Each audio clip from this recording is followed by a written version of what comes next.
Ya, halo selamat datang di program Profit CNBC Indonesia bersama saya Bramudia Prabowo dan nanti juga akan ada rekan saya Shinta Zahara yang akan menemani Anda pada siang hari ini dengan beragam informasi bisnis ekonomi dan teknologi terkini untuk Anda.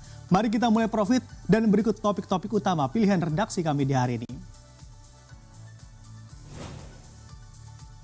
Hari ini pemerintah lewat Menteri Koordinator Perekonomian Erlangga Hartarto siap mengumumkan perkembangan dan juga persiapan pertemuan dengan pemerintah Amerika Serikat terkait tarif perdagangan.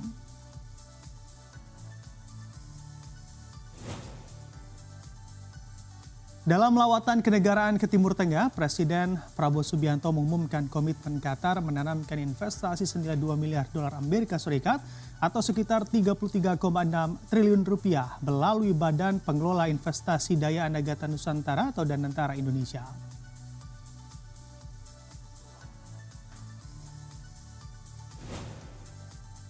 China dilaporkan telah memerintahkan para pejabat sipilnya untuk berada dalam posisi siap perang setelah negara itu terlibat perang tarif dengan Amerika Serikat. Mode perang ini akhirnya memaksa para pejabat Beijing untuk melancarkan serangan diplomatik yang bertujuan untuk mendorong negara lain untuk melawan tarif Presiden Amerika Serikat Donald Trump.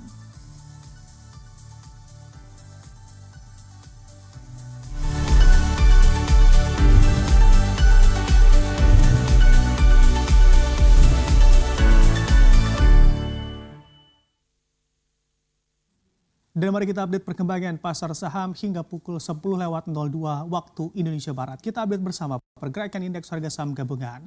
Indeks harga saham gabungan bergerak cukup baik menguat lebih dari 1% atau terkini menguat 1,3% di level 6.343 poin.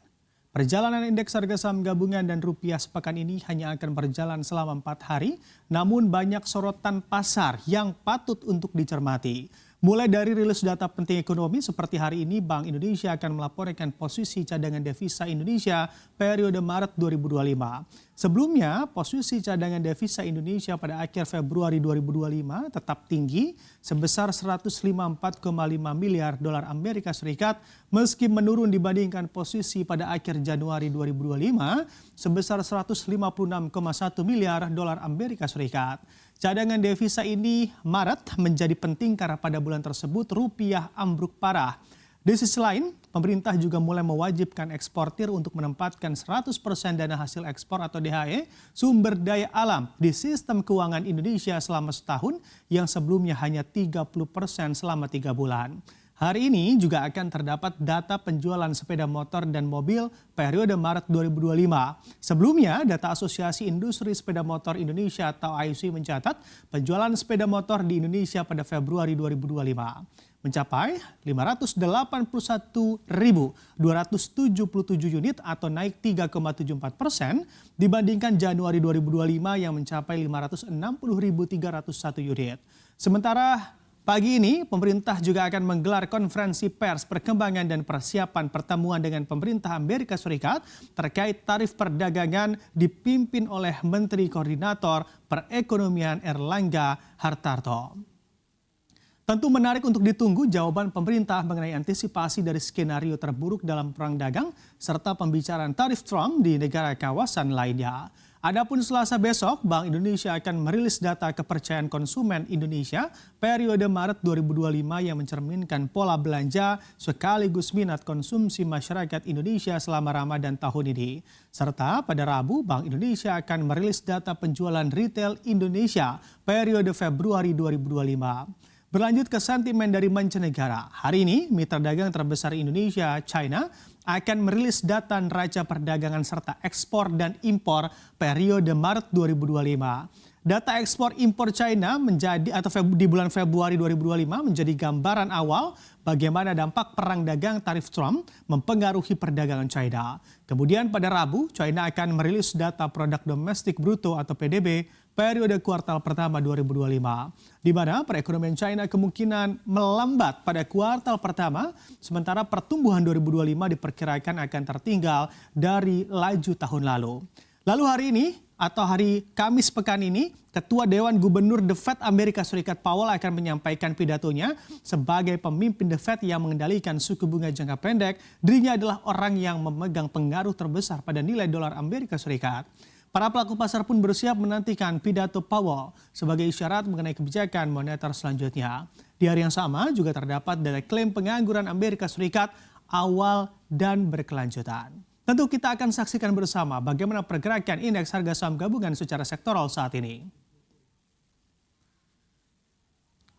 Saat ini, finansial konsumer, primer, konsumer non-primer, dan perindustrian juga bergerak cukup baik, berada di posisi penguatan masing-masing menguat 0,47, 2,01, 2,04, dan 1,91%.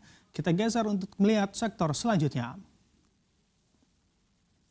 Ada energi, bahan baku, infrastruktur, properti, real estate yang juga berada di posisi penguatan, masing-masing menguat 3,63, 4,23, 2,58, dan 2,91%. Kita lihat juga 3 sektor terakhir di bursa kita.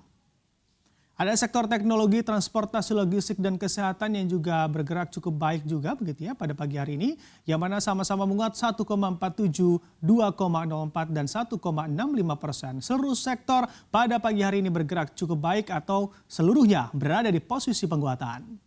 Kita lihat juga posisi dari mata uang Garuda kita rupiah terhadap dolar Amerika Serikat yang terpantau menguat juga 0,18% di level 16.760 rupiah per 1 dolar Amerika Serikat.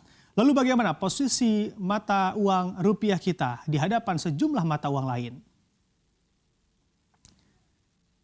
Di hadapan Singapura Dollar dan Japan Yen, rupiah kita tampak melemah 0,03 dan 0,34%. Namun tidak dengan euro, rupiah kita masih mampu menguat tipis 0,01%.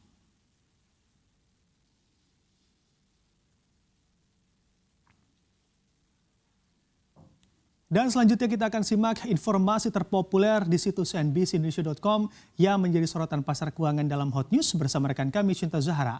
Silakan Cinta.